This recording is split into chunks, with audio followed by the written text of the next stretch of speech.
Zero Branco rinnova la sua festa dedicata al radicchio rosso di Treviso IGP, uno dei 3 appuntamenti con i prodotti agricoli del suo territorio. Ma questi appuntamenti sono anche qualcos'altro, soprattutto per i giovani.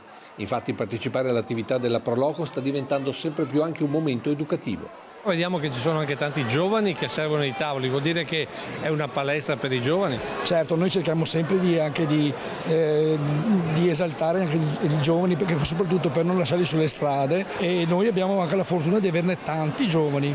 Che valori date voi ai giovani, al di là del momento di aggregazione? Beh, noi abbiamo dato parecchio, abbiamo anche eliminato a volte delle cose, però abbiamo fatto in modo che ci siano delle aggregazioni tra i giovani, perché qui ormai le aggregazioni sono solo settoriali, non vanno più bene. Prevenzione quindi di fenomeni violenti attraverso la partecipazione in un ambiente genuino e a contatto stretto con gli adulti si conferma anche una sana palestra di vita, perché partecipare attivamente alla sagra e a contatto diretto con le persone ridà a molti ragazzi quella dimensione reale che l'abuso di telefonini ha reso per molti solo virtuale. Riuscite quindi ad educarli a stare insieme?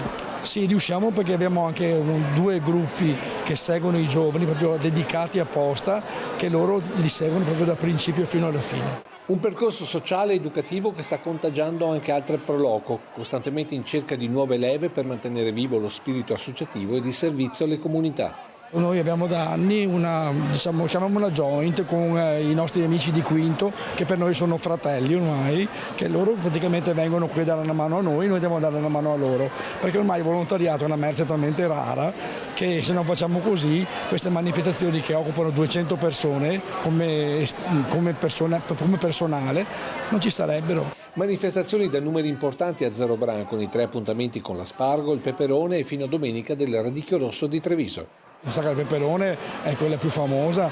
Se qui abbiamo in questi momenti circa 15.000 persone di piatti fatti, lì ne abbiamo, non dico il doppio, ma quasi, insomma. Ecco. Noi abbiamo anche, per dire, dei camperisti che vengono qua, abbiamo amici da Bologna, da Vicenza, da tutta la parte alta dell'Italia.